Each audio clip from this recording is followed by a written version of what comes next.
what I'd like to talk about tonight is a couple of the themes from my book, After War. I'm going to pull on some of the topics I talk about in there, a couple others I'm going to throw in as well, and try to give you some an overview of the main themes, some examples, and then we'll open it up for discussion. And we can talk about these topics or anything else that people want to talk about. So let me just start with some background on what I'm talking about. What does Reconstruction involve? Well, basically it involves rebuilding a country after conflict. So it involves rebuilding physical infrastructure, buildings, roadways, public services, sanitation, so on. And it also typically involves attempting to generate fundamental changes in economic, legal, and political institutions.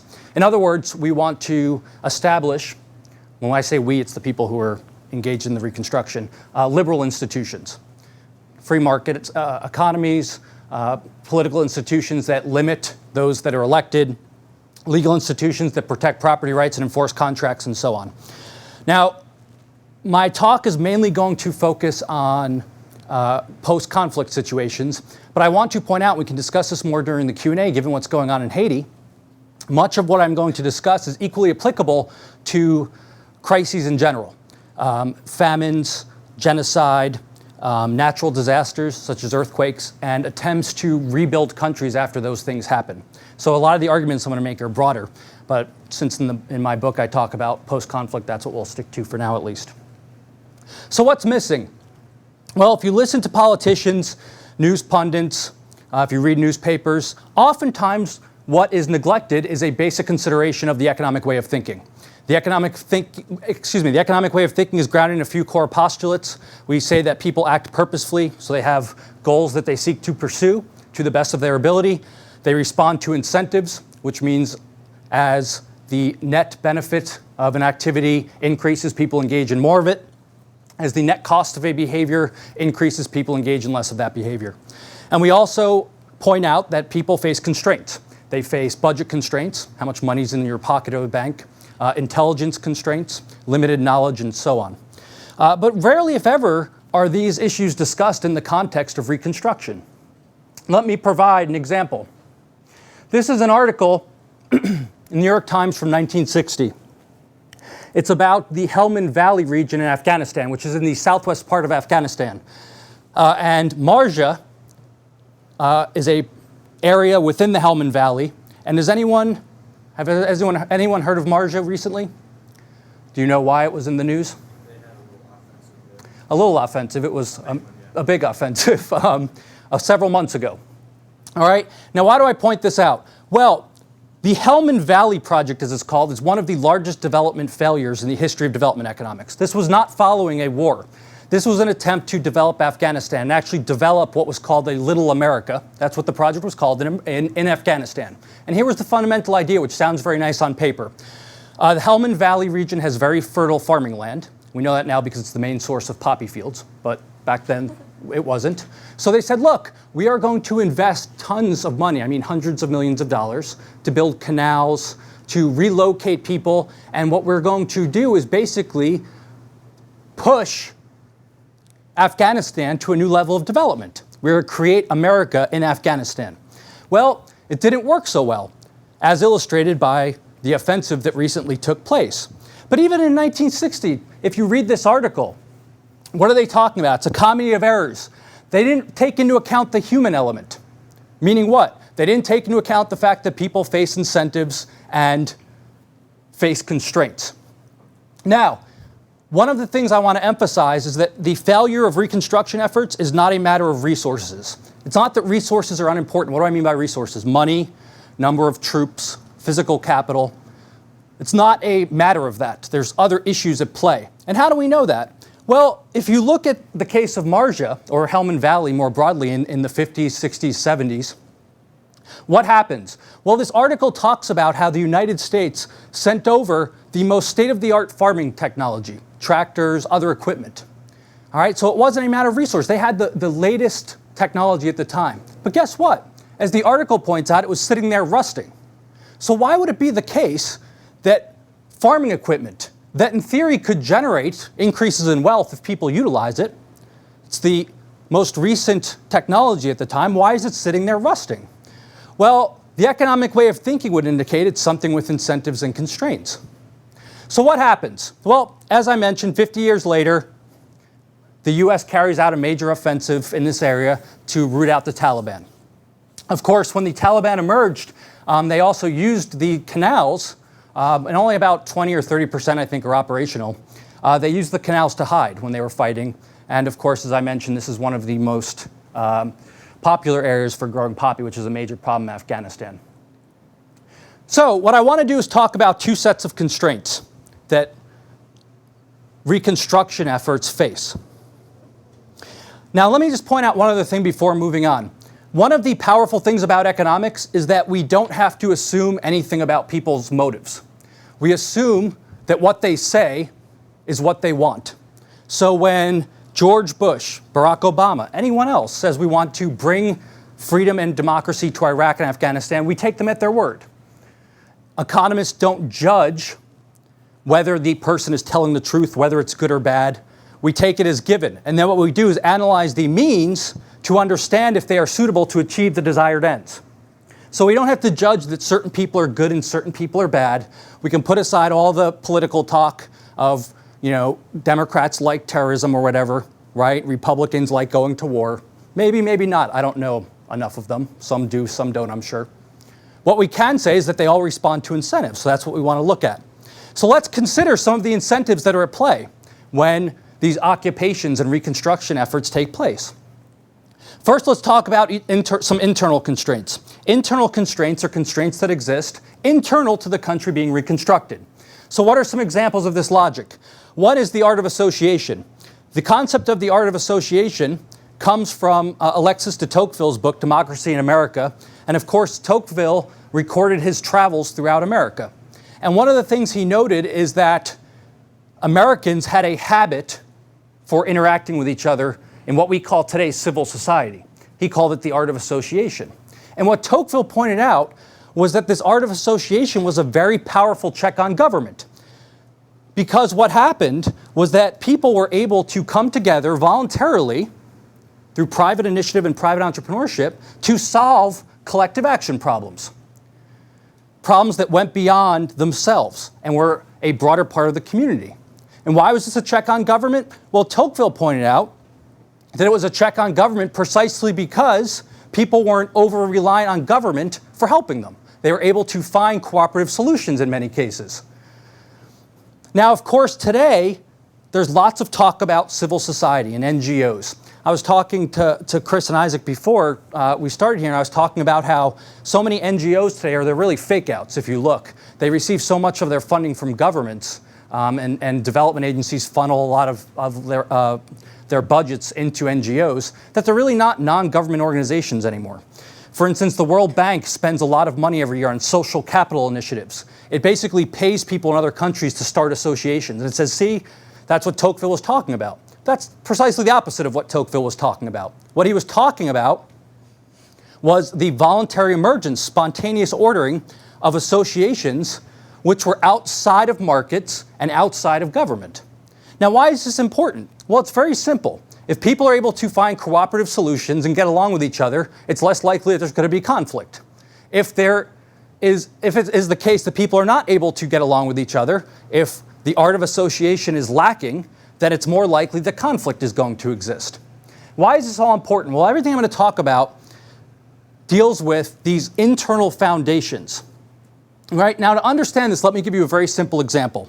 If all this stuff I'm going to be talking about on this slide was gone, there was no worry about beliefs, what we can call it culture in the broadest sense, broadly defined. Reconstruction would be quite simple.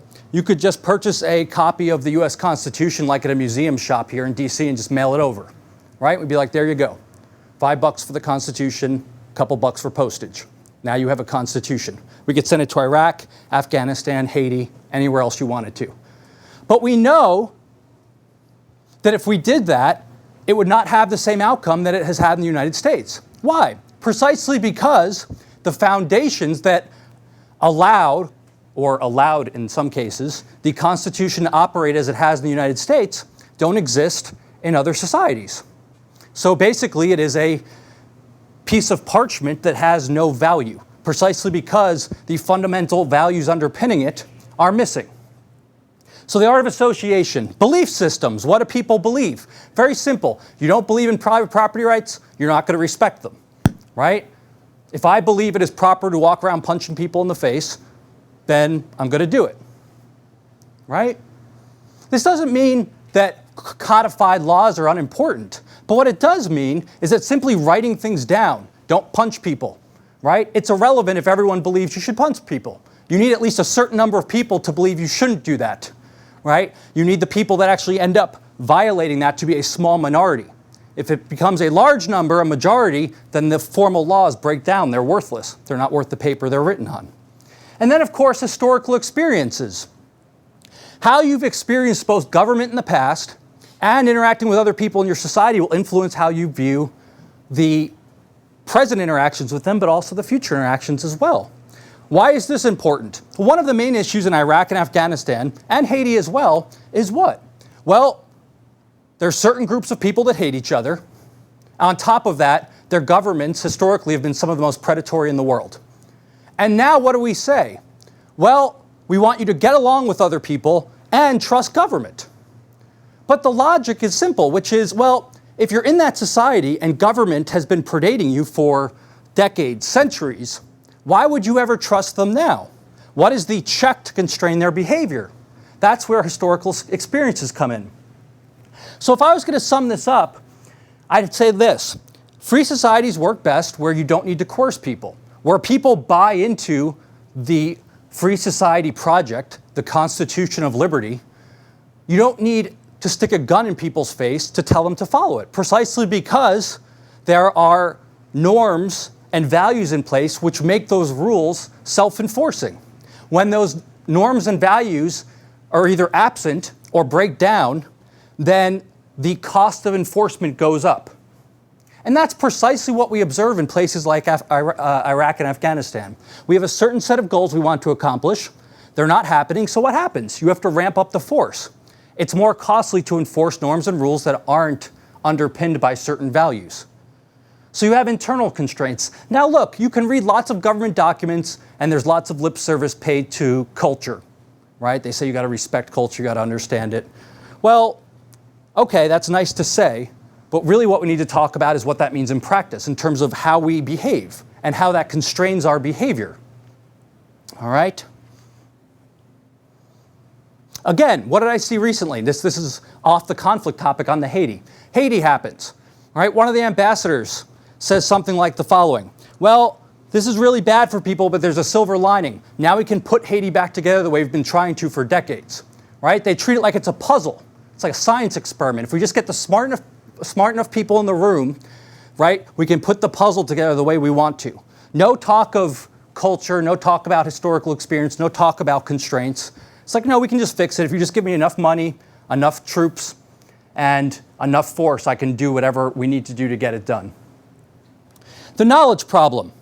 Typically, we talk about the knowledge problem in the context that F.A. Hayek talked about it, and Ludwig von Mises before him, which was this idea of allocating scarce resources among competing ends. So the idea of the knowledge problem, as many economists talk about it, deals with this allocation issue. And the idea, of course, came out of the socialist calculation debate, which was the argument over if socialism could outproduce capitalism in terms of material wealth. And Ludwig von Mises and F.A. Hayek argued it couldn't, because planners did not have the knowledge, what Hayek called the knowledge of time and place, in order to allocate resources correctly. Outside the institution of private property, and then subsequent prices and profit and loss generated by property, there was no way to rationally allocate resources. Well, I want to talk about it in a slightly different way, which is, in addition to that problem, planners, and when I talk about planners, I'm talking about anyone that's basically involved in coming up with the plan to fix these countries. It can be politicians, policymakers, development experts. Usually involves a lot of PhDs, because they're supposedly smart. In addition to allocating resources, planners also lack the knowledge of how to design a free society. In fact, in some sense, the project is even more difficult than socialism. Socialism took place within a set of institutions. We're going to abolish private property. We have political institutions set up, and the problem was one of allocating resources. That's very hard to do. But now we're saying, look, not only can we think we can allocate resources, we're putting that aside, we can design the very institutions which underpin a society. We can design your legal institutions, your court system, your police force, your military. We can design your economic institutions, right? We can figure out how to do this all such that society will work exactly like we want it to. That's a knowledge problem. Let me give you some examples. Example 1. This is from the Counterinsurgency Field Manual. Now, if I were to ask you a very simple question, all right, whether you're pro-war or anti-war, I don't care. If I said to you, U.S. military, what do you think they're good at? What would you answer? They're good. No, destroying wealth. Okay, that's maybe. Protecting the U.S. Yeah, they're good at force, right? Well, maybe killing people, but force in general. And that can be protection, keeping bad guys out. That's a form of force. Killing people when you need to, blowing stuff up. That's what they're good at, right? Whether you like when we use them or not, that's their comparative advantage. Well, take a look at this. How many of you had said these things are part of their comparative advantage? Mobilize economic activity. Initiate contracts with local business to stimulate trade. Rebuild commercial infrastructure like banks, transportation, markets, currency. And that's the military, by the way. This is the military guide, the Counterinsurgency Field Manual. Support broad-based economic opportunities, support a free market economy. All right, this is just one example from that book, by the way. So what's the point here? Well, if you look over time, the role of government institutions, whether it is the World Bank, USAID, the military, they've expanded dramatically. Part of this is just mission creep, which is the natural tendency of state bureaucracies. But part of it is part of this planning mentality that we can go around and fix the world. People in the military, to the extent they have a comparative advantage, it's what we just talked about, force. That's what they're good at. And that's what they're there for, right? Not this kind of stuff. Another example, if I was going to give you one example of the knowledge problem, here's the perfect example. Now, this PowerPoint presentation is actually 30 slides. It started with that middle box right there, and 30 slides later you get this, right, which is, in theory, the entire Afghanistan society on one PowerPoint slide. Now, I challenge any of you to follow these arrows and actually make sense of this. This was not the plan that was actually followed. It was one of the proposed plans. It was put together by a consulting firm. All right? That should strike you as ridiculous, that you hire like McKinsey or some consulting firm to say, please map out a country for us. Now, if you read the reports on this, oftentimes they're positive. They say, this is wonderful. Look, everyone's criticized us because we were so narrow. We're taking into account culture and beliefs. See, you said all these things are important. We're taking into account, but that misses the point. When we talk about these things, we're not talking about writing the word down and putting lots of arrows sticking out of it, right? This fundamental idea that you can do this type of thing is what underpins these efforts. Yet we're continually, or I don't know if you are, many people are continually surprised when they don't work. But if you just think about it logically, you would understand why this is the case. Again, if we can't plan the allocation of resources in a way that maximizes their value, in other words, generate sustained wealth, what makes us think that we can generate the fundamental institutions, not just the economic institutions, but everything else that underpin an entire society? But this is the logic that is used. External constraints. Internal constraints focus on the constraints that are internal to the country being reconstructed or occupied. External constraints are the constraints facing those who are occupying it. So, in the United States effort in Iraq and Afghanistan, there's internal constraints in those countries, but there's also external constraints, the U.S. political system. Those influence efforts in foreign countries. So we have to look at the knowledge problem that we actually face constructing countries, assuming all these political issues away. But then we have to look at the fact that policymakers, voters, we face incentives, which further reinforce that knowledge problem. All right? So, in order to get at this, we need to talk about public choice.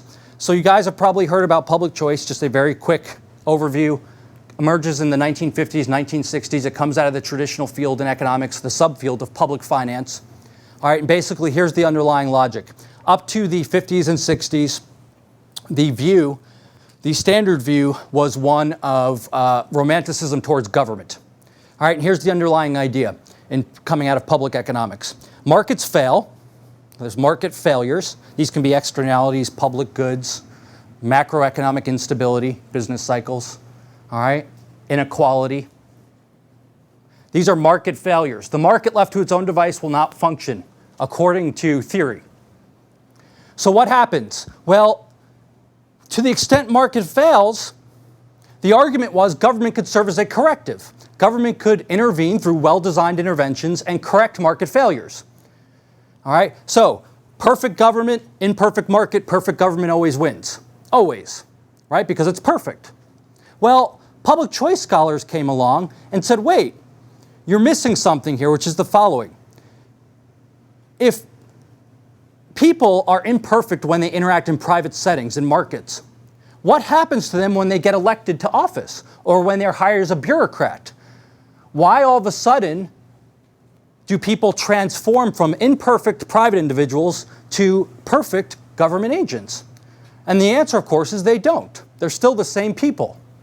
The power of the public choice field is that it calls or demands a symmetry of assumptions. If we are going to assume that people are self-interested and respond to incentives in private settings, we have to make the same assumptions about them in public settings. That's the core idea. So it's just the extension of the economic way of thinking to the political realm. The reason this is powerful is precisely because we realize that in addition to market failures, there's also political failures. So now the competition is not between an imperfect market and a perfect government. The comparison now is between an imperfect market and an imperfect government. Now what we need to do is compare those imperfections to see which one is less.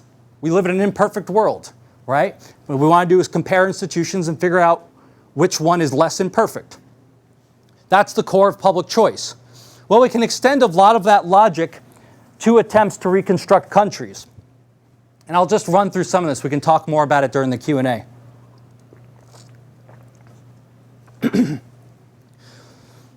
The basic public choice model says there's four key groups. Excuse me. Four key groups.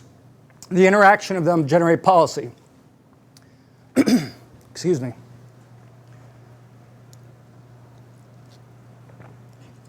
So let's run through each of these groups, talk a little bit about it, give some examples, and then we can discuss. Voters. The core assumption in public choice is that voters respond to incentives. One of the main outcomes from this is what's called rational ignorance.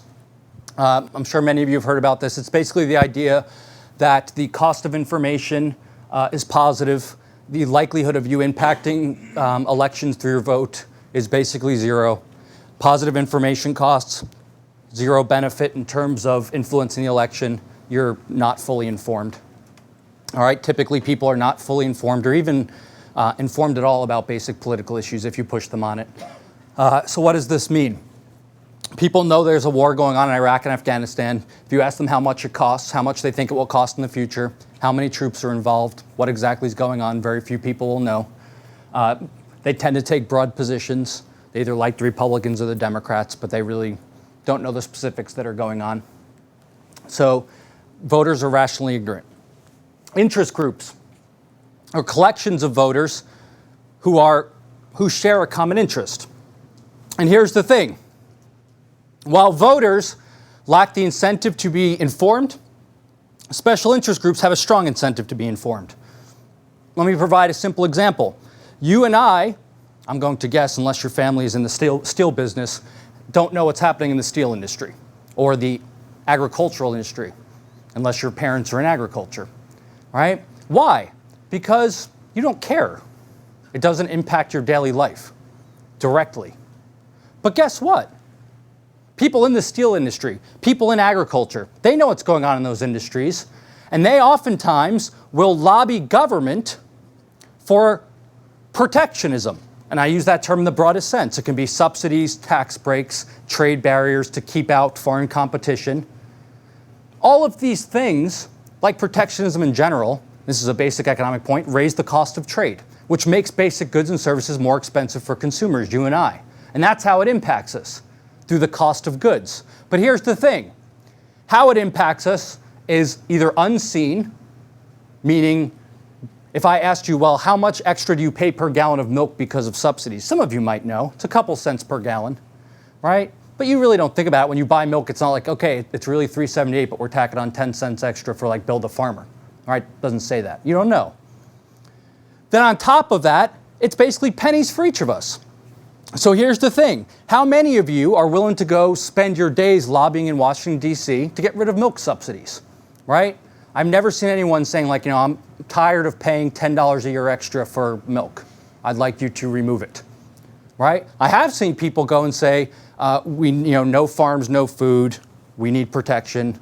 Why? Well, while it costs you and I $10, $20, $30 a year, they get hundreds of thousands or millions of dollars in benefits. So it is in their interest to go lobby for these things. How does this affect Reconstruction? Well, do you remember lots of talk about Halliburton, right? And lots of talk, of course, about demonizing Halliburton because of Dick Cheney, who used to be the CEO of Halliburton. And they said, see those Republicans, they love corporations, they did all this to give to Halliburton. Well, maybe.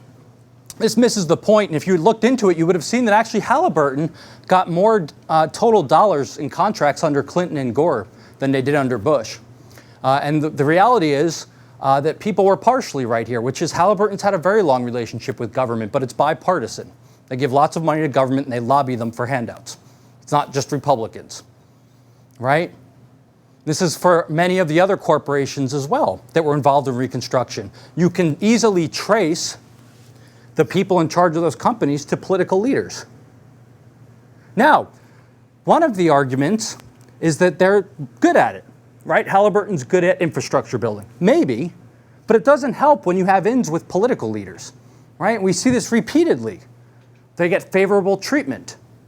So interest groups will help shape Reconstruction policy for better or worse. So you have rationally ignorant voters, rational interest groups, rationally aware interest groups, and then you have bureaucrats.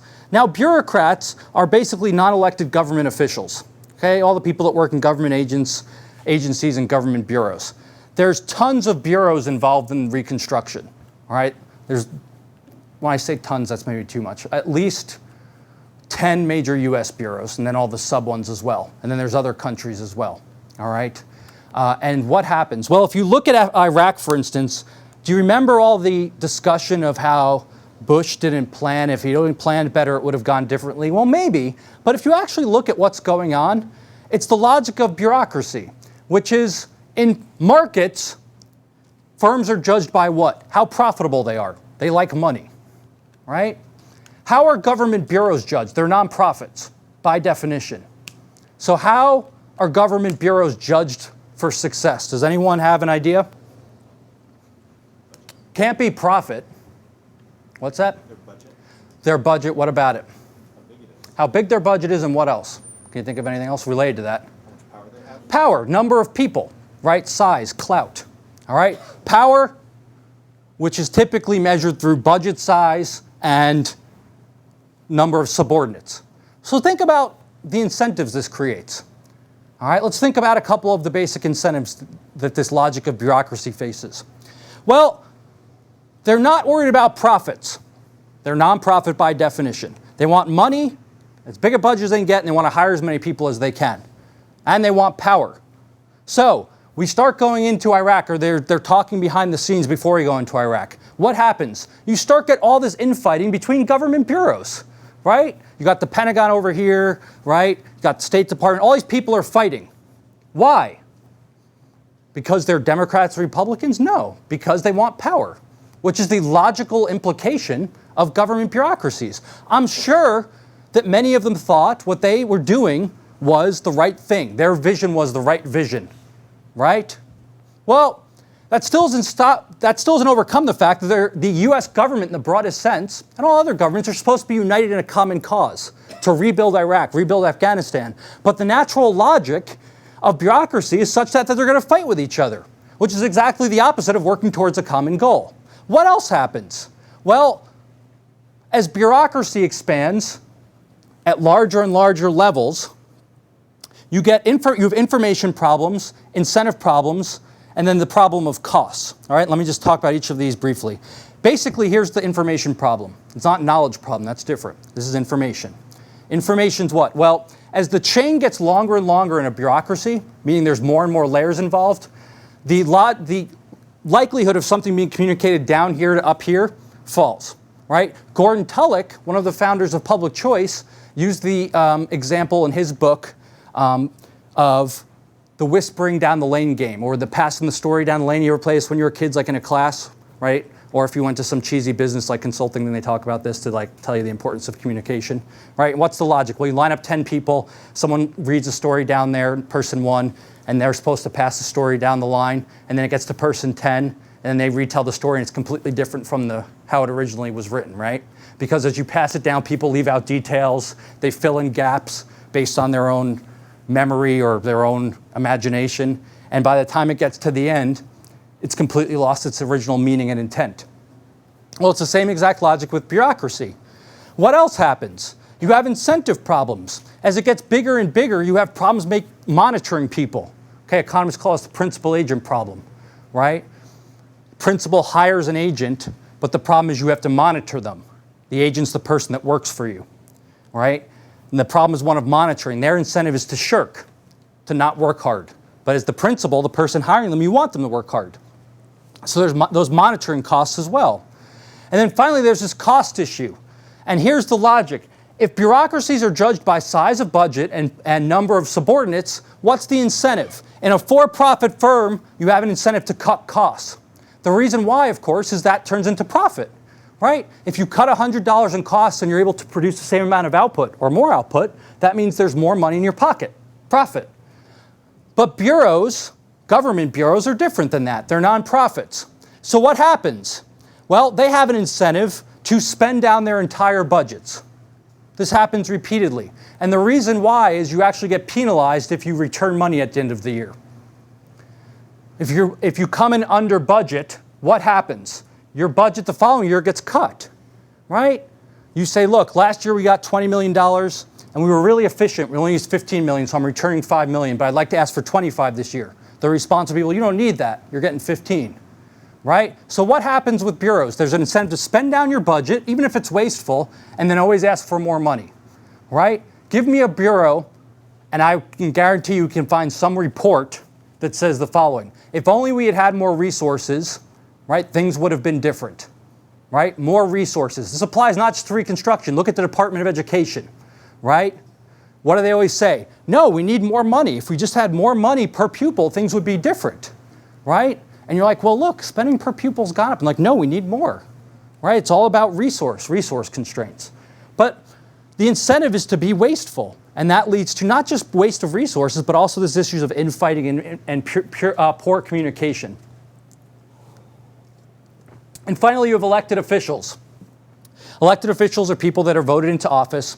And very briefly, the incentives they face, they care about what voters think, but they care also about what those special interest groups think. All right? And so oftentimes they cater to special interest groups, even if it's the policy does not align with the broader goals of the reconstruction effort. And what else is there? Well, a problem with politics in general is what's called the short-sighted bias, which is the following. If you're elected for 4 years or 8 years, right, what do? You look to basically capture benefits during that time in office and push costs into the future when you're not in office anymore. You basically want someone else to incur the cost of your behavior. Right? If I can start programs now and then push funding off into the future, I don't have to deal with it anymore.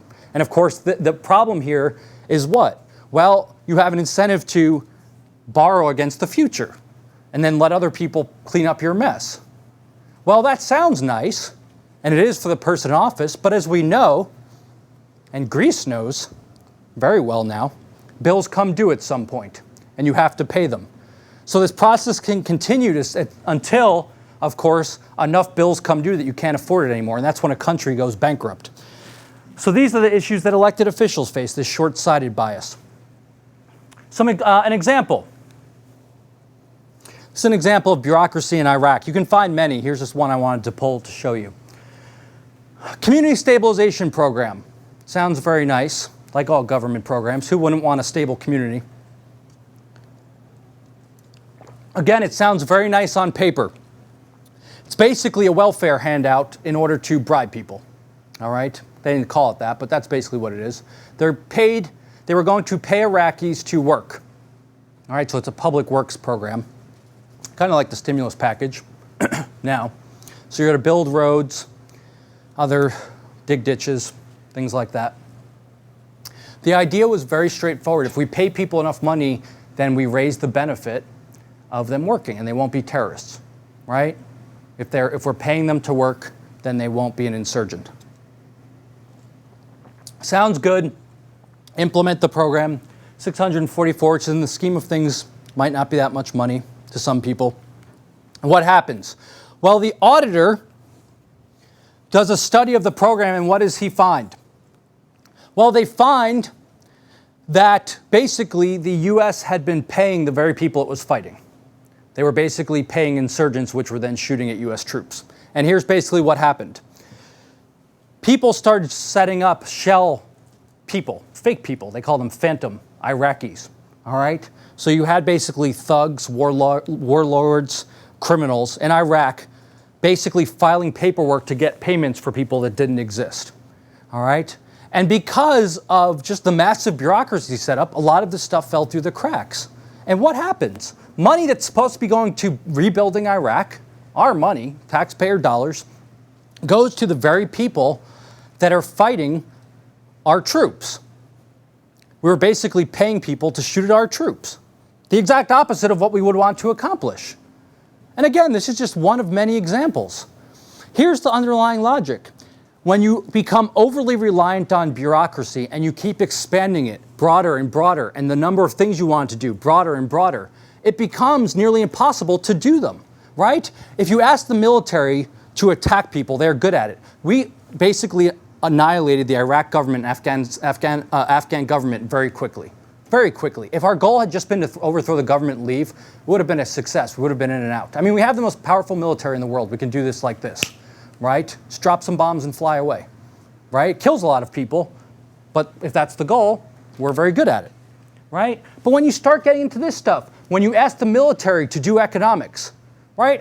I mean, most economists can't do development economics very well, let alone people in the military. When you ask all these bureaus to basically stimulate economic activity and figure out how to fund public works, right? And you keep expanding that broader and broader, what happens is you start losing oversight.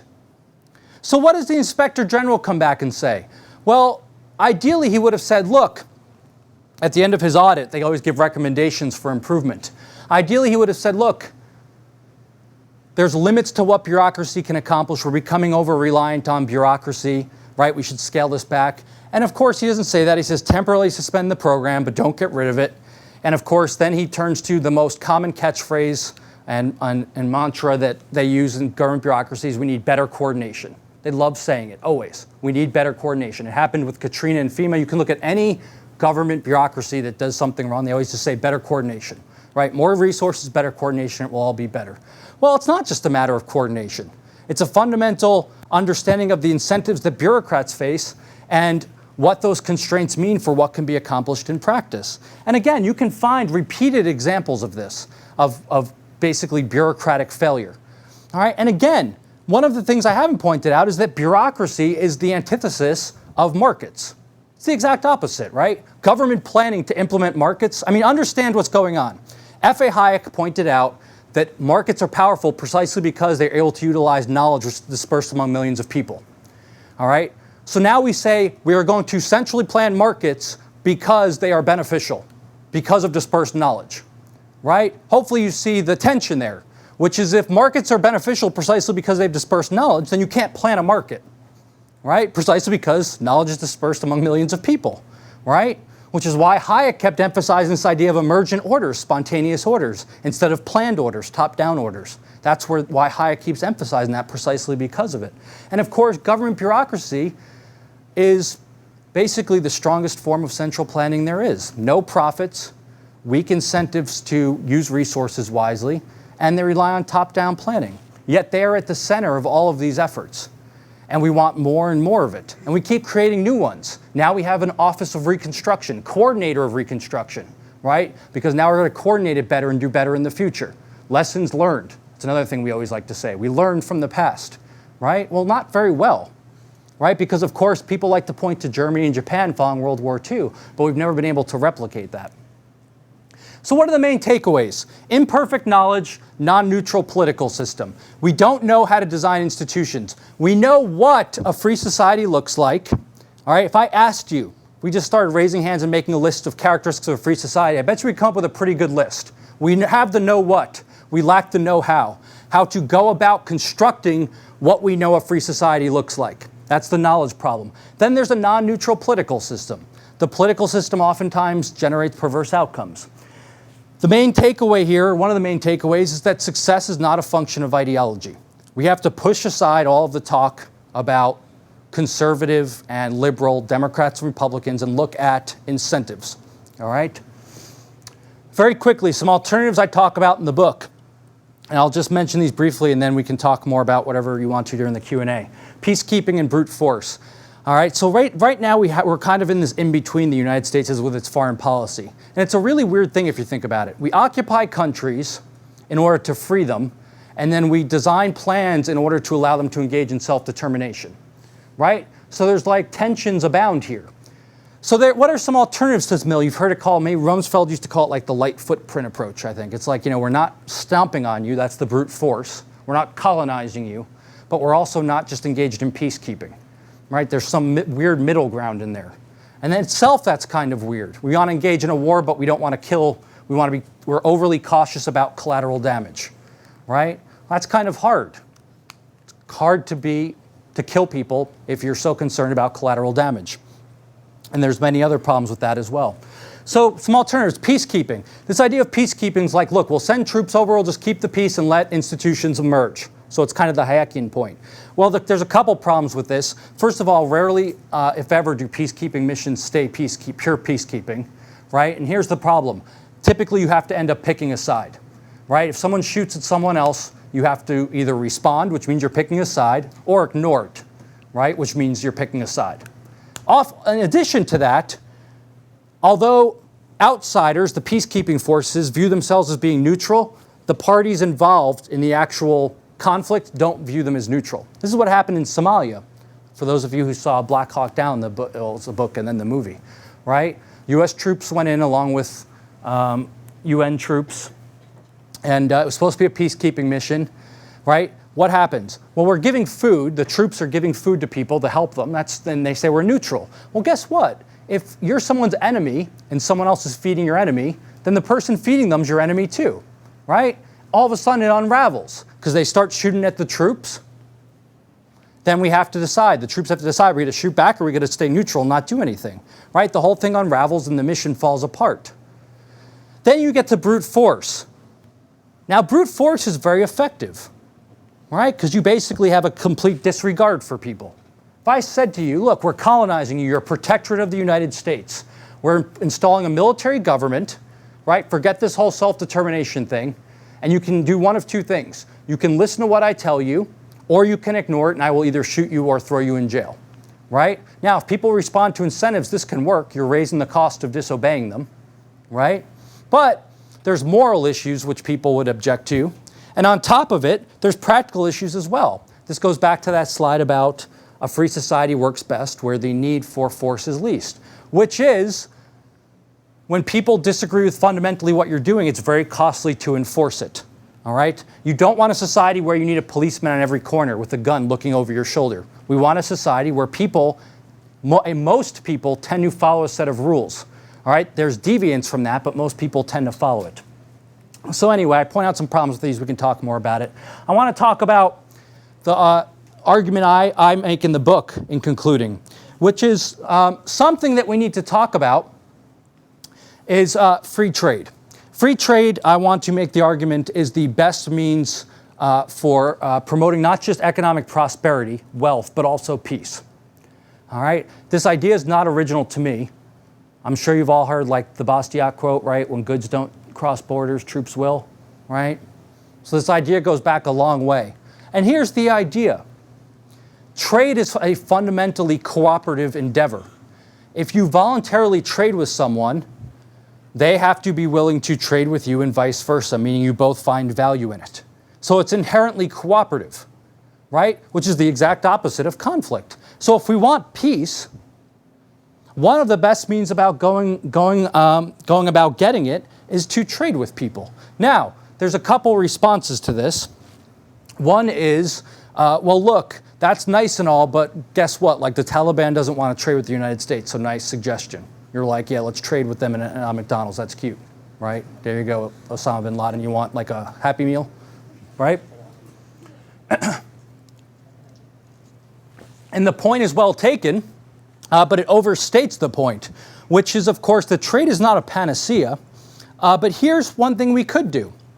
The United States could say, look, we are not going to force anyone to trade with us, but we are willing to open our borders and trade with anyone that is willing to trade with our citizens, right?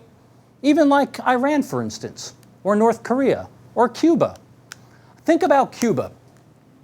Think about how quickly things, or their government, well, I don't want to make such a strong claim. Think about how different things would be if the U.S. traded with Cuba, right? There was no travel bans on their citizens. We let Cuban citizens in whenever they wanted, right? They followed whatever process we had, but we allowed them in, and we traded with them. You could go buy Cuban cigars, right?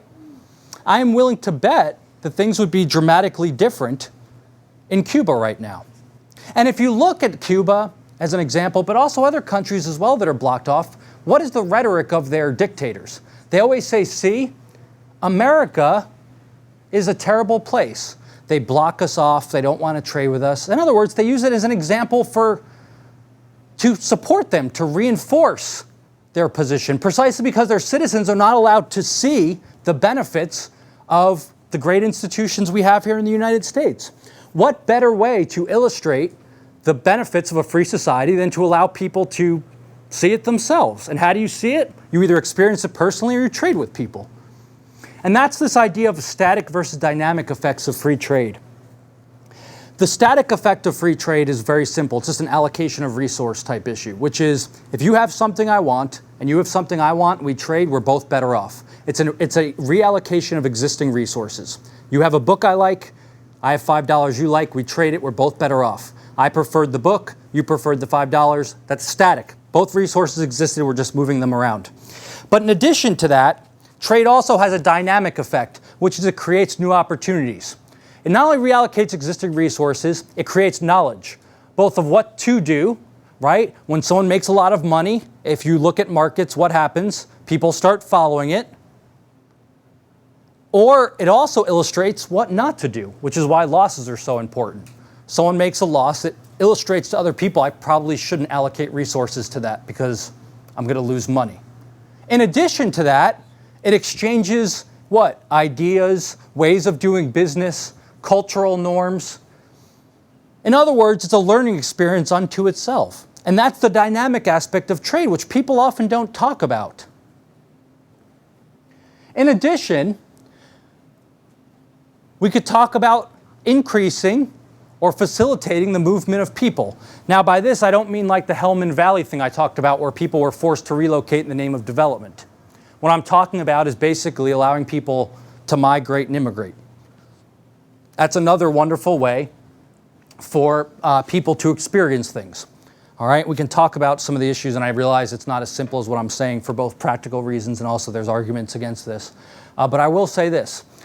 Think about immigration as pretty much the same as any other good or service, right? Basically labor, it's a good, which means trading it, allowing it to move around and trade it for money or for goods and services is a good thing. Just like trading books, cars, and everything else is a good thing. So let's talk about some reason for optimism. This is just the tariff rate, well, the mean tariff rate over time. You can see for pretty much all continents it's fallen over time. Free trade has basically increased, the world's become more integrated. This is reason for optimism. All right? But there's reason for pessimism too, which is financial problems, the financial crisis, economic problems. Historically, when there's economic downturns, countries turn to protectionism. And the reason why, of course, is the public choice issue of politics. It's very easy and politically favorable to use protectionist rhetoric, to say, look, there's an economic downturn. We need to protect jobs in our country. We need to keep unfair dog-eat-dog competition out, right? And so we have to raise trade barriers. Now, actually, over the last couple of years, it hasn't been as bad as I thought it would be initially, because this was my biggest worry when the whole economic crisis hit. But as you can see from these quotes from World Bank report, which I won't read to you, there has been an increase in protectionism, even though the leaders of the G20 committed that there wouldn't be. So in closing, protectionism. I want to make the point that I think protectionism is the greatest threat to peace and prosperity. All right, this slide is Free Trade's on Fire, for those in the back who can't see it. There's one of the college students, you know, the World Trade anarchist guys with the bandanas. Irony, of course, by the way, is that they are able to go around and riot and go to college and be, against the man precisely because they're so wealthy, right? It's like, 100 years ago, they'd be out like on the farm, you know, and the bandana would be like to keep like the ox manure out of their lungs or something like that. Now they're like throwing beer bottles and the cop is beating up the guy that says, well, sucks. And then off there to the side is the U.S. agribusiness and European farmers. And it's these basic things. The common agricultural policy of the EU.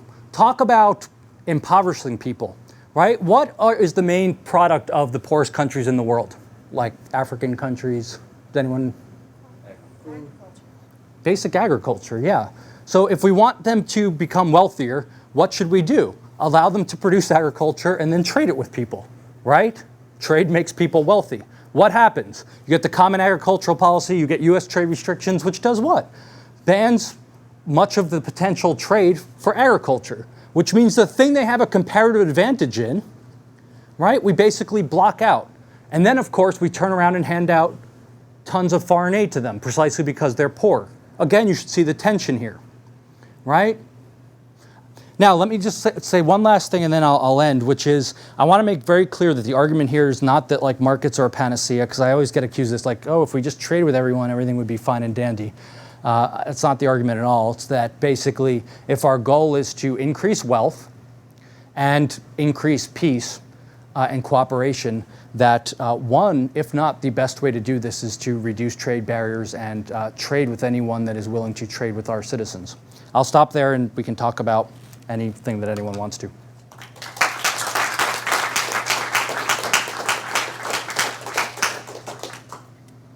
Yep.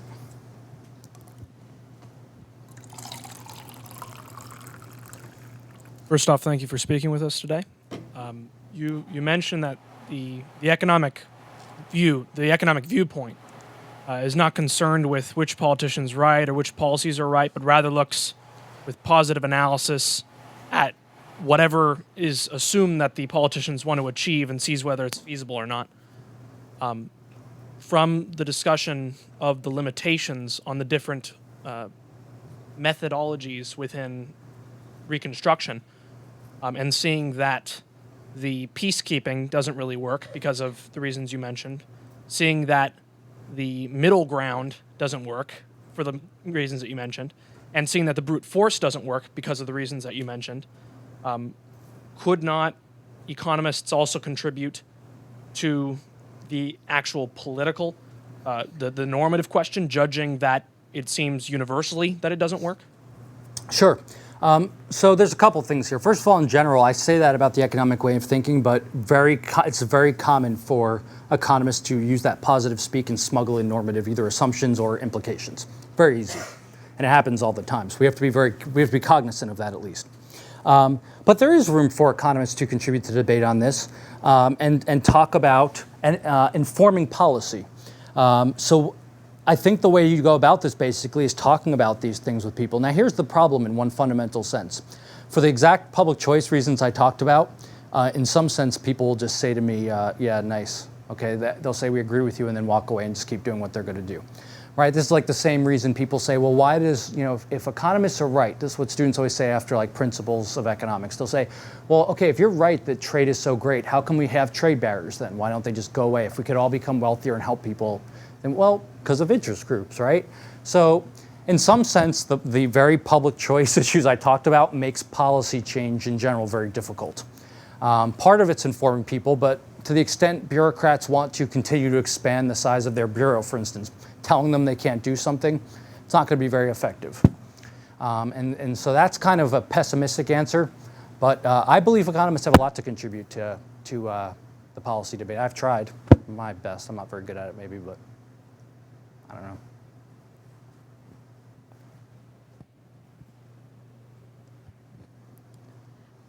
I totally agree about free trade and most of the stuff you've said in your lecture, but one of the arguments that I've heard most consistently from people who are advocating very aggressive military policy is that they're trying to remove predatory governments. And from that perspective, it seems like an institution with a comparative advantage in force would be the appropriate institution to use. So I guess my question is, what do you think the appropriate scope for military intervention is, and how do we constrain it once it's there? Okay, so there's a couple things here. First of all, I don't agree that at least the United States has gone around trying to get rid of regimes. In many cases, actually, they prop up regimes. What they basically want is to pick the people they want in power. And of course, the other thing they do is give foreign aid to corrupt governments, which I think is the dumbest thing ever. All right, I mean, I liken this to basically, and I know dumb's a strong word, but think about this. How many of you, if you saw a bully just out in the corner beating like the crap out of someone, all right, just pounding on them. So it's a much bigger person pounding on a smaller person. And then how many of you would go up to them and say, you know what, when you're done pounding on that person, here's $100, please take them to the hospital and then out for a nice steak dinner, right? And then walk away, right? And then be like, okay, I did my good for today, I can sleep well. You scoff at that, but think about this. The most brutal governments in the world, all right, I'm not talking about like, waiting in line at the DMV or like raising a postage stamp price. I'm talking about like raping people, chopping their arm off, killing kids, right? Making kids fight in wars, like the worst of the worst. Atrocities we can't even imagine, right? And then we say, okay, we're gonna give you money, but really you gotta get rid of corruption and be good and protect human rights, right? It's kind of ridiculous. So think about this. It's an issue of comparative first best, second best, third best. Okay, the relevant alternatives is not Saddam Hussein or the US political system or Britain's political system. It is Saddam Hussein or probably some equivalent. Might be a different leader, a different party, but the equivalent. We're experiencing that right now. There's massive problems with corruption. The public sector is the largest employer, right? The Iraqi public sector, just like it was under Saddam Hussein, right? There's very little private business going on. So there's two things. And this is what I was trying to say before with the efficiency of the military. What the military is good at is destroying stuff, right? Getting rid of governments in many cases is very simple now. When they're dispersed, right? When there's like insurgency movements dispersed, it's harder. But when there's a centralized government, we're very good at overturning it, but that's different than building something better. And the thing to think about is what's the alternative? What's the next best? One thing I think we can do, there's lots of talk of weak and failed states. This is like the new talk, right? We've got to fix weak and failed states. They hurt their people. They're a threat to regional and international stability. Why not let weak and failed states just collapse? They're weak and failed for a reason. They're not good, right? So why are we paying them? That's the bully. The bully argument is, well, let's pay them. They're bad because they're poor, not because they're bad people. Right? Well, that's one way to think about it. Another is, no, the incentives they face is that there's no constraints on their behavior, right? So they beat up people and take their stuff. They're basically thugs. So why would we want to give them money? All right, now, and here's the dilemma with foreign aid. You want to give money to people that are going to do good with it. But if you're doing good, if you're protecting people's private property, you don't need foreign aid because you're going to become wealthy anyway. So then we end up giving foreign aid to people that don't protect people's private property. But that's like the worst case. So let weak and failed states collapse. I would cut foreign aid to a lot of these dictators. That's one of the first things I would do. A graduate student at West Virginia, his name's Matt Ryan. He's at Duquesne University now. A couple years ago, we just looked at, Parade magazine every year puts out its list of like top 10 or top 20 dictators. We just looked at the foreign aid that we give to those countries. It's enormous. It's very hard to argue. And look, even in the case of humanitarian type aid, we give a lot of food aid to North Korea, right? Because we say, look, their citizens are starving. But then they don't let in like our monitoring agencies to make sure it's going to the actual people that are starving. So think about why people in North Korea are starving, right? There's a point of comparison here, which is South Korea, right? North and South, right? Have you guys seen that picture of the two at night, right? And North Korea is pitch black. South Korea has lights on. There's a reason why, right? And then we give food aid, and they won't to help starving people, which are starving because of the government. And then they say, well, we're not going to let you in to monitor us to make sure we use it correctly. And we're like, okay, I'm sure that will get to the people that need it, right? I doubt it. So I think we just have to be very careful about what our goals are. This whole thing started with Colin Powell with the Pottery Barn principle, like if we break it, we have to fix it with Iraq. Remember, he was saying before he went to Iraq, he's like, if we go in there, we're going to have to stay and fix it. We're going to have the moral obligation and all this. To the extent that's the case, and I'm not a philosopher, so I'm not going to say we have a moral responsibility to do, but if that's true, we better be very careful what we get involved in, because I don't think we're very good at rebuilding entire societies. We have a question from Kelly Miller in Michigan. She says, it appears today, from a distance at least, that our post-war reconstruction efforts in Germany and Japan were very successful. What factors, military, cultural, economic, made this happen? Could you comment on the difference between those efforts, such as the Marshall Plan, and what we're doing in the Middle East? Sure, this is a very good question. In the book, I have a chapter on this. I have a chapter on Japan and Germany. Now, those are considered, post-World War II, Japan and Germany are typically pointed to as cases of success. And they were successful from the standpoint of, if you look at them now, they're developed countries. They're not at war. And I point out several differences. I won't go into all of them. There's long histories. But one was development. They were both industrialized countries. The second is they were international wars, right, where they were basically one government was engaged in an international war, right? There wasn't like kind of the ethnic conflict going on, right? And there was clear case of surrender, right? We basically annihilated the government, and then we took over the country. There was military governments. It was the brute force approach, right? Doesn't get any more brutal than an A-bomb. Pretty effective, right, in terms of brute force. You want to get people to surrender and give up, just drop an A-bomb on them. It will work, right? I'm not saying that like tongue-in-cheek. It's true, right? It's brutal, but it works. And then you go in and you reconstruct the country. Now, the Marshall Plan, right, gets way too much credit. It was a very small percentage of GDP, but if you actually look at the history of the reconstruction of Germany, all the things I talked about were at play. All right? There was major bureaucracy and infighting going on. The U.S. military government kept in place the Nazi price controls. All right? So basically, there was massive shortages of basic necessities because products weren't allowed to be to be traded. Ludwig Erhard, who was in charge of a lot of the banking and finance sector, basically removed the price controls behind the, Lucius Clay was in charge of the military government for the US. He went on the radio and announced that the price controls had been lifted.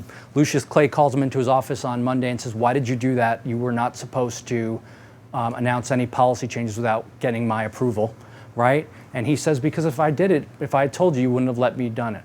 Right? And they start removing all these basic controls on the economy, and then development starts happening, right?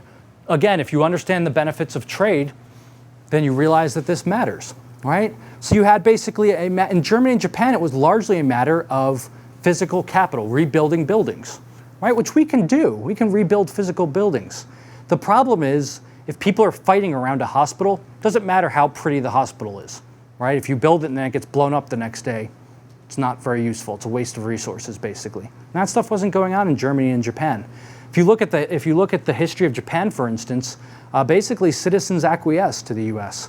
All right, they were a strong military presence, but they were also very nervous about brutality. They were expecting the U.S. to treat them brutally, and they actually ended up treating them relatively well compared to what they were expecting. So when you have all that, you have a centralized government. The U.S. kept a lot of their political institutions in place, right? Everyone talks about how MacArthur wrote the Japanese Constitution in 10 days. Well, MacArthur and several other people wrote it in 10 days, but what is not often discussed, it was passed by the Japanese legislature, right? And it was a formality. They were going to pass it no matter what, but they also had input on what was included, as well as several other Japanese leaders. So there was that cultural element there of inclusion of the ideas of established leaders. So when you think about it that way, Japan and Germany are very poor examples for modern day reconstruction efforts. Right? They're nothing like Somalia. They're nothing like Haiti. They're nothing like Iraq, and they're nothing like Afghanistan. Right? The threats today, or the idea that we have to use force abroad, rarely, if ever, applies to a country that is the equivalent of Germany and Japan. It's typically like a weak and failed state. We see it now. Somalia is the next big one, and Iran. Iran's not like Germany and Japan. right? There's lots of tensions, right, going on that are bubbling up, right? And so these issues, these are tough issues. Iran, North Korea, these are very hard issues. I don't think in either case we can rebuild the countries the way people tend to think we can. I do think we can overthrow the governments through force. Those are two very separate issues.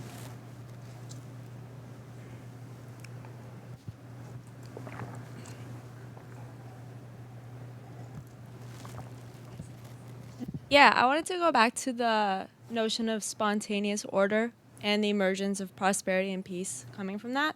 If you look at Afghanistan, 65% of the population is under the age of 25. And these young people are angry, they're uneducated. A lot of them have fallen for extremist ideologies. How do we ensure that during reconstruction periods that the proper institutions emerge from them without intervening and taking away from that spontaneity? Sure. I mean, this is a hard question. I wish I had the answer, which I don't, or I could be like in charge of it and I could fix it. First of all, in general, studies show that terrorism in general is not correlated with lack of education. That's one thing to keep in mind. But on top of that, there's another strand of literature in the terrorist literature, by the way, that says, and there's debate about this. I'm not saying this is, there's consensus, 100% consensus on this. That terrorism is the result of military occupation. That it's more likely that people will be terrorists when basically you have military occupiers from another country. And the idea is very straightforward. If someone with a gun is in your backyard telling you what to do, you have very few options. And it basically, the idea is it lowers the cost of being a terrorist, right? Because you're basically forced into a corner that you have to retaliate with force. There's this idea of blowback, right? And of course, a lot of people associate this with like Ron Paul, because remember with Giuliani, right? They got into that when they had the debate, and Giuliani said, well, Ron Paul said, well, you know, foreign policy, we should look at U.S. foreign policy to see about, you know, what role that played in 9/11. And Giuliani did the whole thing, how dare you blame America for attacking itself or whatever he said. Well, this idea of blowback is not Ron Paul. It's not a crazy idea. Actually, it's the CIA's idea. CIA came up with the concept of blowback, which is a very simple concept, right? If you pull a string over here being some foreign country, it has an effect. It does something, right?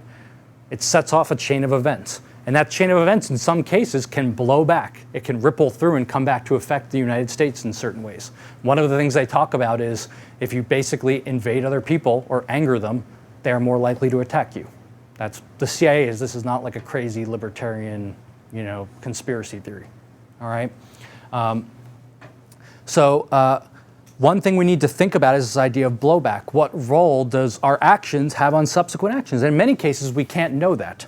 Now, there is this problem of spontaneous order, which is where I thought maybe you were going, or maybe this is where I thought you were going when you started it, which is spontaneous orders are not always good.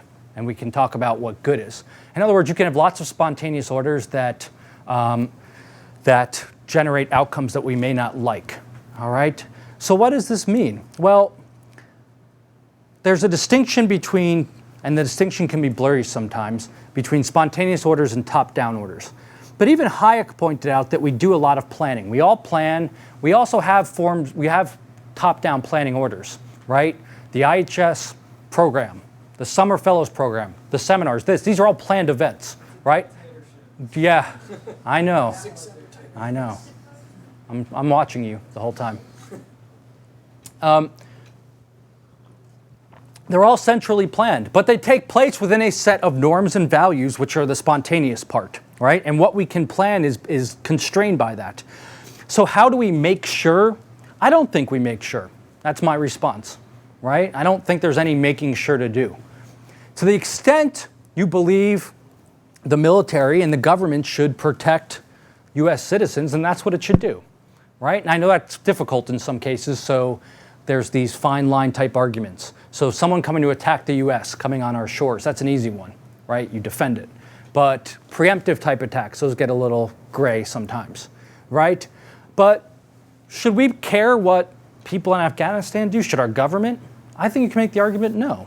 Not to the extent, you know, because there's lots of 20-year-olds. Well, all right, right? And we're like, well, they're growing poppy. I mean, think about Afghanistan. We've shifted ground so many times. We started destroying the poppy fields. Then we said, no, we need them because of the economy, so we're going to let them grow. Then we went back to destroying them. Then we said we need a strong government. Then you realize now, and you can look this up in the New York Times, there's been several articles, you know now the US is paying warlords basically, right? To basically have local governance because they realize the national government, which they're supposed to be reconstructing, isn't effective. What's the real form of government? Local warlords. So now the US is like, okay, we're basically going to bribe you, right? We'll give you aid. Aid's just a name for bribing in most cases, right? It really is. It's like corrupt governments. What are we doing? We're bribing them not to be corrupt. That's what we're trying to do, right? We're basically aiding warlords to do what we want them to do, right? Which cuts against the idea of having a strong national government, right? So there's all these tensions going on, precisely because of these type of issues. To the extent we should be concerned, it's because it affects us negatively, right? But other than that, I mean, you guys can care about it all you want, right? You can start like a nonprofit. You can go over to Afghanistan and build like, how many of you read that book, 3 Cups of Tea? Did anyone read that? Some of you, right? So it's a Pakistan, right, is where he builds that school? Can you guys help me? Yeah. It's Greg Mortenson's his name, right? Okay. So Greg Mortenson, this guy, he was a hiker. Correct me if I forget the story. He was a hiker. He was hiking up. He was a mountain climber. He was doing something in Pakistan. He got stranded. Some tribe in the mountains helped him out, right? He was very grateful for this. And he had talked to them while I was there. He became very close with them, and he wanted to repay the debt, basically. And they said, what we can use is a school, right? We don't have a school. The guy comes back. I think it's California he lives in the book. But this guy was like living out of his car. He starts raising this money to build a school, right? He raised enough money. He goes back over. And the whole story is about how he basically got all the supplies and then all these challenges he went through, traversing these hills and roads and all, bribing people or which people to talk to get all this stuff done to build this school, right? It's a form of basically a bottom-up, nonprofit type work, right, for people that care about it. And also, he has an incentive not to waste those resources because, and this, I thought someone was going to bring this up, maybe we can talk more about it. I thought someone was going to say, well, nonprofits like you guys are working in are also bureaucracies that are nonprofits. Well, there's a constraint they face, which is donors, right? To the extent donors care about their money not being wasted, there's an inherent check, right? For like the Pentagon and State Department, who are the donors? You and I. And we don't voluntarily donate, right? So we have a question from Paul Lazaro at the Grassroots Institute in Hawaii. He's probably like eating breakfast That's right a good now or gig. something. Wow. Yeah, it is a good gig. He says, given the political realities of government and bureaucracy, sort of the public choice realities, what is the best method if we want to promote free trade and a limited intervention policy like you're saying? What's the best method to actually bring that about? Given the current constraints, first, I should go to Hawaii to speak. This is an answer better given in person in Hawaii. I didn't know that. That's a very good gig. What's the? It's very difficult to. I'm like, how old do you have to be part of this program? I can apply still for next summer. This is a very hard question. How do you basically, given the status quo, how do you do it? Well, there's several, at least, and some of these aren't realistic. Here's what you'd have to do in some sense. What you have to do is somehow get rid of the vested interests. And there's a couple ways to do this. One is they become irrelevant, so the things they produce are just not relevant anymore. So they have a dominant position making typewriters, right? And then the computer comes along, right? And then typewriters are irrelevant. So, okay, you can have all the protectionism you want with typewriters, just like you can have all the protectionism you want with like horse buggies. I really don't care because we don't use them anymore. So that's one. The second is it would have to be some kind of wave of public opinion change, right? Some kind of broad ideological change, which is very difficult to bring about, but that could happen. A third is to pay them off. You could pay them off in theory, all right? So here's the problem. Gordon Tullock talked about this. It's called the transitional gains trap, which is basically once you've passed a regulation or a subsidy and it's incorporated into the value of the resource, it's very difficult to ever get away from it. There's a lock-in effect, basically, right? Because people don't want to give it up. There's a little more to it than that, but that's the gist of the argument. So in theory, what you could do to get rid of interest groups is pay them off. So if the benefits of having free trade were, I'm making this number up completely, but $1 million, right? You could pay them up to that amount to basically get rid of their protected interest and then get rid of the protected interest and have free trade. Now, this also would be difficult to do because taxpayers would get mad, right? Because if you said, for instance, okay, we're going to start paying off taxi drivers in New York City to get rid of the medallions, right? And we're going to tax you in order to do it, people might get mad at that as well. This is a very difficult thing to do. In general, getting rid of these bureaucracies. The first, these interest groups. The first thing is just to be aware of it and to point out, I think, the benefits of free trade to people. Not so much the special interests, because they're going to be against it no matter what, but just the average person. I find in general that people do not understand the basic gains from trade. That's one of the most common and part of it's economists' fault. They just don't understand gains from trade. And think about this in your own life. How many people have you met that think that capitalism or trade or free movement of goods and services or labor is a bad thing, right? Not that they want to get rid of it. They're not like socialists necessarily or communists, but they say, look, we need government to protect consumers. We need them to protect labor. We need restrictions on this, restrictions on that, right? Anti-competitive behavior. You know, you hear all this language, and people just don't understand the benefits of trade. We talk about greedy businessmen and profit-driven businessmen, and basically talk about government as a protective and a corrective to these problems. And I think if people understood that, it would go a long way in realizing these problems. To do it, to get rid of it. But it's a very difficult question. It's very difficult also with foreign aid, cutting that off, because there's vested interest both in those countries but also in the United States that basically are employed because of this.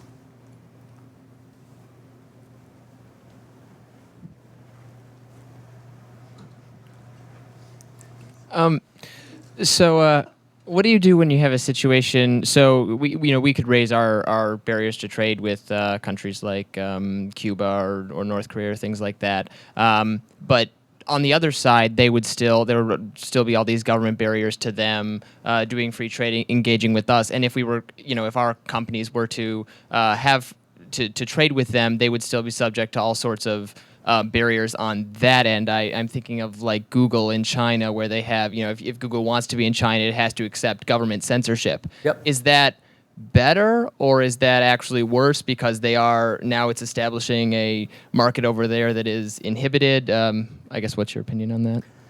Sure. Well, there's a couple things here. First of all, the way trade works is this. First of all, people trade with people, right? So we talk about countries trading. Countries don't trade, people trade. So those people could be private citizens, they could be governments, people in government, but people trade. And here's the thing, with free trade, there's all this stuff about retaliatory barriers. So if they raise their barriers, we're gonna raise them, or if they do this, we're gonna get them back.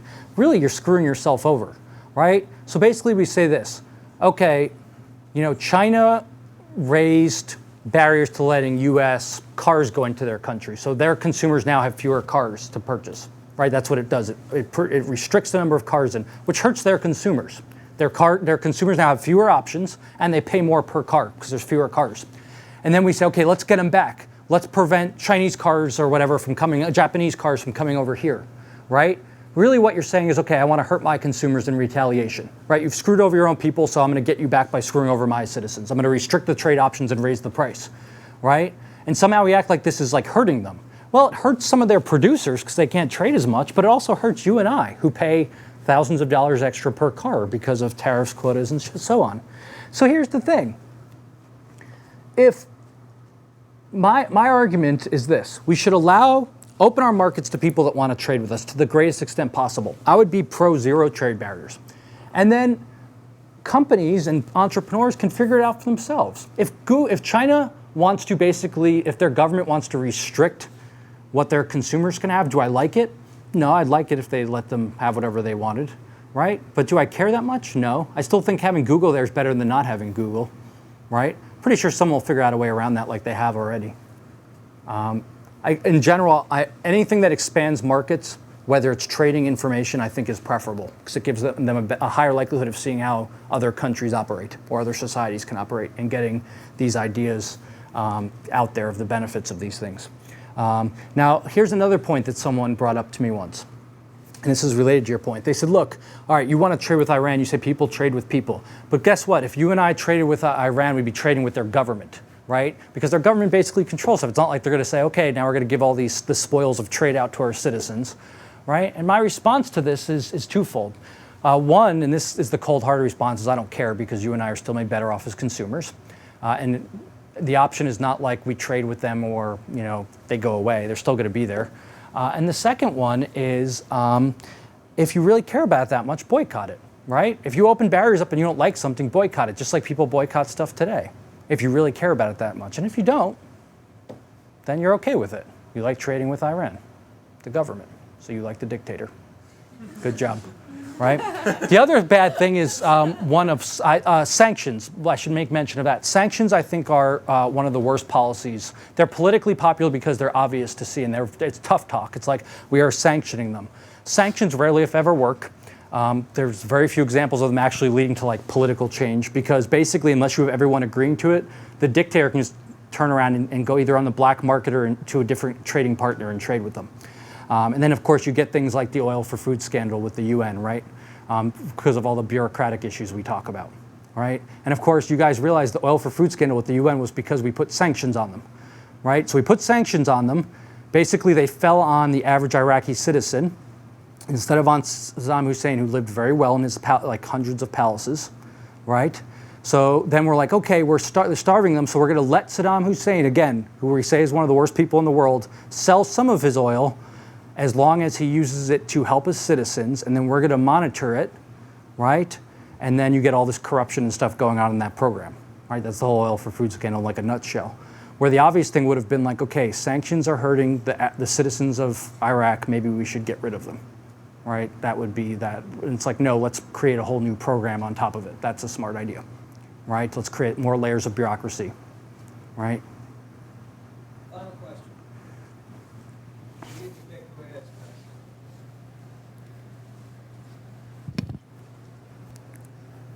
So when we have this goal of, say, unilateral free trade or free trade and all that jazz, can we work within the existing institutional framework to achieve that? Because we have all these organizations that are already ostensibly dedicated to trade liberalization, like the GATT and the WTO and so on and so forth. And despite sort of the downward trend in trade barriers, they seem really ineffective. Like just look at the mess of the Doha rounds and all that jazz. Oh yeah. Can we, as advocates of trade liberalization, sort of work with these institutions, or should we advocate institutional change? You're talking about a strategic type argument now. Look, here's a very simple point. If you want to trade with people, right, it's very easy to do, which is I'm going to trade with you. In other words, I don't need an institution, an entire bureaucracy set up to figure out how to do this, right? And basically what I'm telling you is get rid of the institutions. Free trade agreements are one of the biggest scams, I think, going around. And the reason I dislike them greatly is because they basically co-opt the rhetoric of free trade, and they are basically a way for interest groups to cover up their practices. Again, the logic being, if you really want if you want free trade, remove trade barriers. You don't need agreements and this and that, unless you're trying to phase things in. And if you read them, there's tariffs on this but not on that, right? And we're going to do certain things. Then why are there tariffs on some things and not on others? Because interest groups are lobbying for protectionism, right? And all of a sudden it starts getting all complicated, right? Because it's this collectivism bilateral type thing, which is why the Doha round broke down too, right? What's the U.S. go around saying to people, right? We're hypocritical. We say, well, like African countries, you are not to have trade barriers, right? That's part of the conditionality of foreign aid, right? And they turn around and say, well, what about you, right? You're keeping out our goods, right? So this is just another example of kind of the tension involved, which is we talk a good game when it comes to markets and things like that, but in practice, oftentimes we don't follow it, right? And a lot of this stuff's common sense. I don't understand why with free trade you need to remove it. They're like, well, it's very complicated. No, it's really not. It's like you're either trading with people or you're not. You're either raising barriers to trade or you're not, right? And if you're really committed to free trade, get rid of them, irrespective of what they do. Again, if they want to spite their own citizens, good. I mean, I don't like it. I wish they wouldn't, but they're not hurting me, right? All this stuff, predatory pricing, dumping, right? Think about what dumping is, right? Of course, what they're trying to picture is someone taking like a dump on you or something like, right? China's dumping goods. It's going to fall on my head. It's like, no, in reality, they're charging like a nickel, right? I'm like, cool. I like paying a nickel for stuff, right? Because I can buy more stuff. And then we're like, no, we need to protect consumers and producers from this. And it's like, why? Right? It seems odd. Well, the reason why is because producers don't like being undercut, because then they go out of business. But we know that's the foundations of progress, is precisely that process. So a lot of this stuff is just common sense. You just got to cut through all the rhetoric that's kind of built up upon it. So anyway, thank you very much. I appreciate it.